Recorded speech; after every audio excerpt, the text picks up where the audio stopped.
Les entrepreneurs de l'économie sociale et solidaire à l'heure du coronavirus, c'est l'instant partage d'expérience sur mediatico.fr. Et nous sommes maintenant avec François Durolet, le directeur général de Simplon. Simplon, l'école de numérique gratuite et ouverte à tous. François, votre activité, c'est celle de la formation. Où est-ce que vous en êtes aujourd'hui? Est-ce que ça veut dire que toutes les activités de formation sont arrêtées ou est-ce que vous continuez différemment?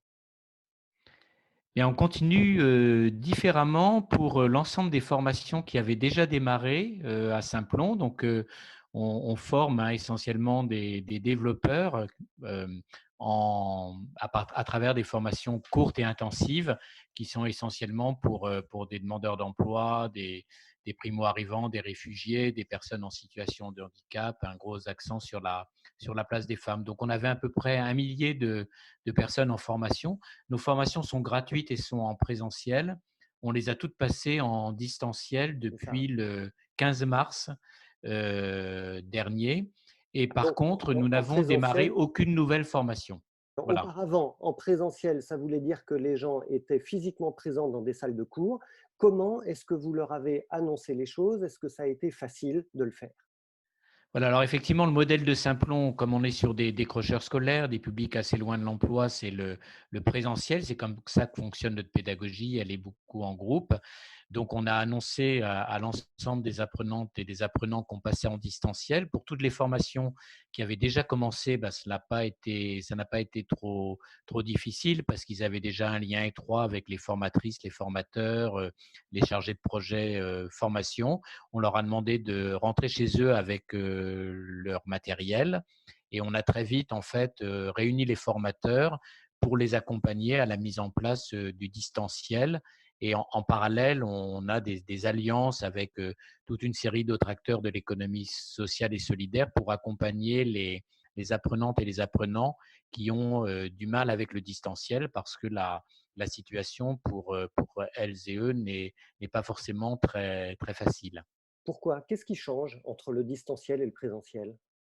Alors, ce qui change essentiellement, c'est que ça remet en cause notre modèle pédagogique, hein. On sait, par exemple, que sur les cours en ligne, on a des décrochages massifs et que même des diplômés vont simplement 9, 1 sur 10 d'entre eux vont jusqu'au bout des formations.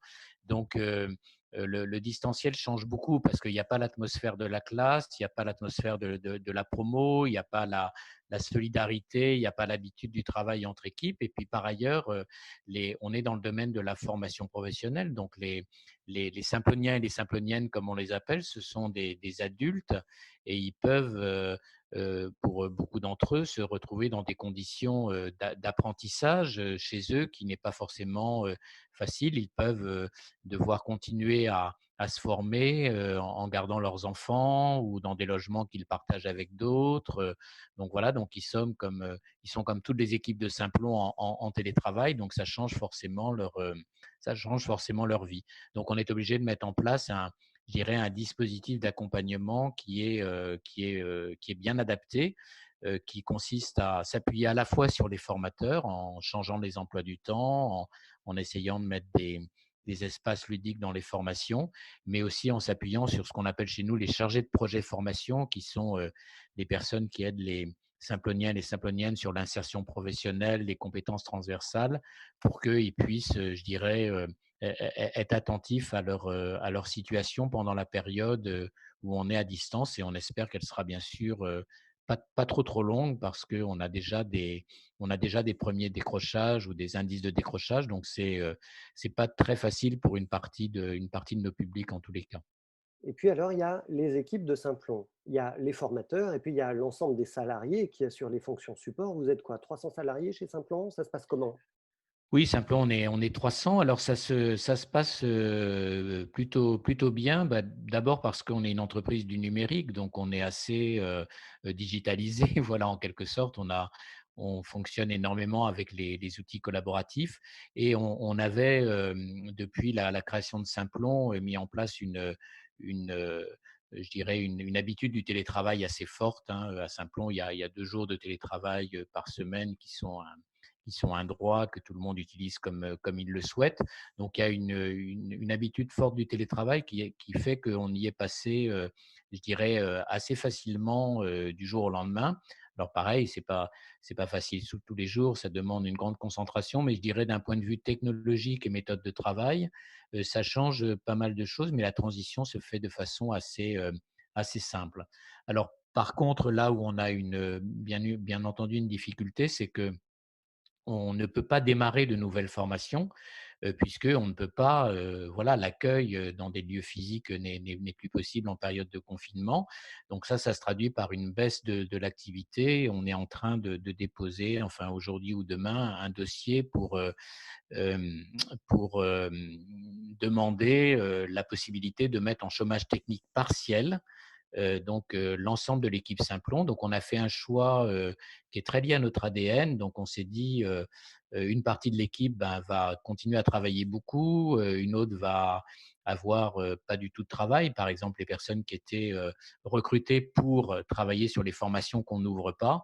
Et donc, on a décidé, après consultation du comité social d'entreprise, on a décidé de passer tout le monde en chômage technique de façon homogène et puis de travailler de façon solidaire à l'intérieur des équipes, ceux qui ont moins de travail aidant ceux qui en ont beaucoup plus pendant cette période un peu particulière de confinement. Voilà, donc Mais la réduction d'activité correspond à peu près à un tiers, ce qui permet aussi ça a aussi un effet sur le niveau de baisse de salaire des personnes et de faire en sorte que bah, le salaire de tout le monde baisse un peu, mais il n'y a pas voilà, des gens qui ont leur salaire maintenu et d'autres qui ont des baisses beaucoup plus importantes de leur niveau de rémunération. donc il y a une homogénéité, chômage partiel pour à peu près tout le monde, et ça vous permet aussi de maintenir les compétences au sein de Simplon. Voilà, tout à fait. D'accord. Mais chômage technique partiel à hauteur de 30% du temps de travail à peu près, hein, donc ce qui fait à peu près 3 jours et demi par semaine de travail, quoi. Donc l'activité se réduit. Qu'est-ce qu'il en est de la trésorerie de Simplon? Est-ce que quel est le nombre de mois de visibilité que vous avez devant vous?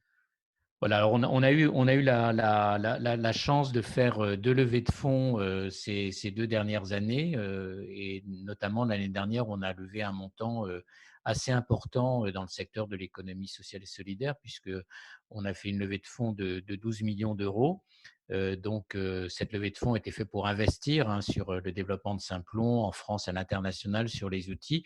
Mais ben, c'est difficile de dépenser 12 millions en un an.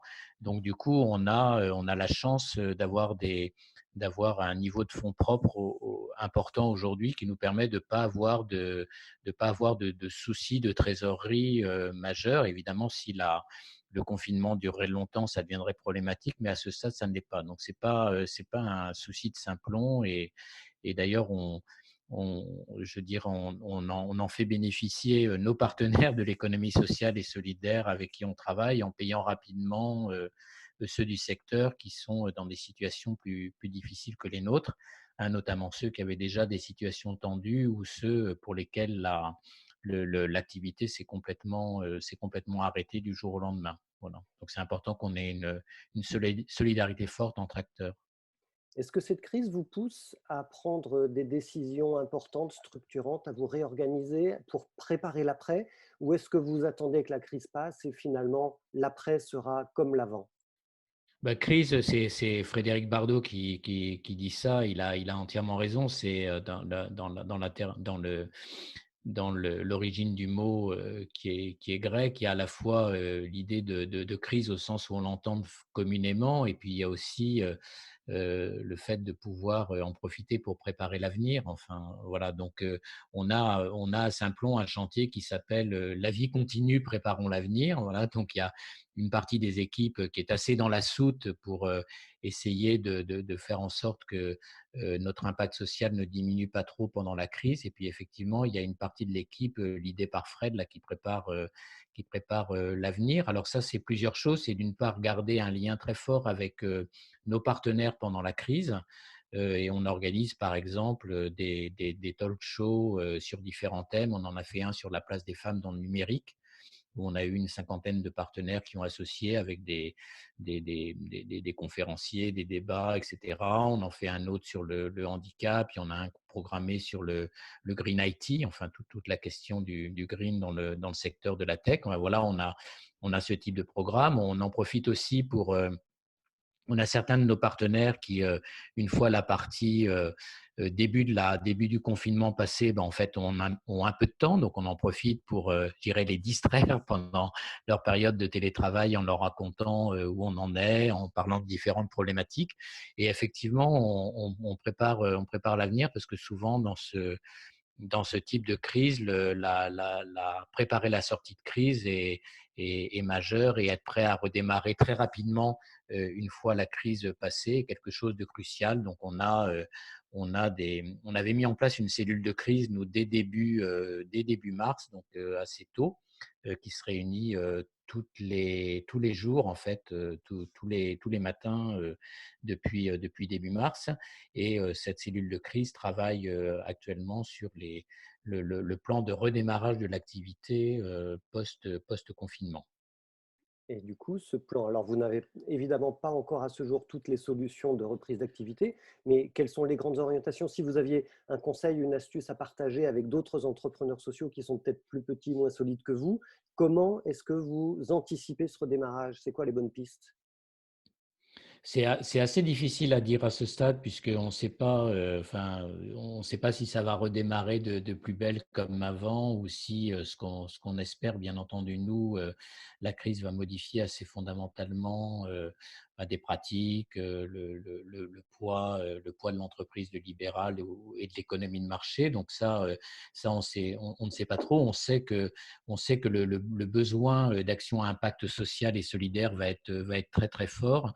Donc moi, je dirais que la réflexion qu'on a et, et qui peut être utile à partager, c'est de regarder comment, en fait, on peut accélérer post-crise, enfin, quelles sont les opportunités qui peuvent s'ouvrir. Donc, nous, on a des réflexions sur différents types de scénarios, hein. Est-ce qu'il y aura un renforcement du chômage ou pas? Est-ce que il y aura besoin, par exemple, dans notre domaine, on voit bien que le fait que toute une série de publics, notamment les personnes âgées, aient des problèmes d'acculturation numérique, rend difficile la communication à distance avec leurs proches. C'est aussi le cas des aidants, hein, donc des personnes qui accompagnent ces personnes âgées dans les EHPAD ou dans d'autres lieux. Là, on voit bien qu'en matière de médiation numérique, il y a un champ énorme, un marché qui existait déjà, mais qui va probablement s'accélérer et se structurer post-crise.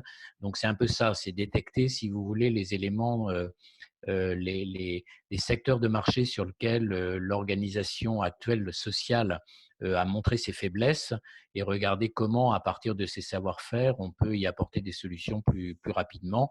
Et il y a 1000 idées, que ce soit dans le secteur alimentaire, dans le secteur de l'environnement ou dans le nôtre.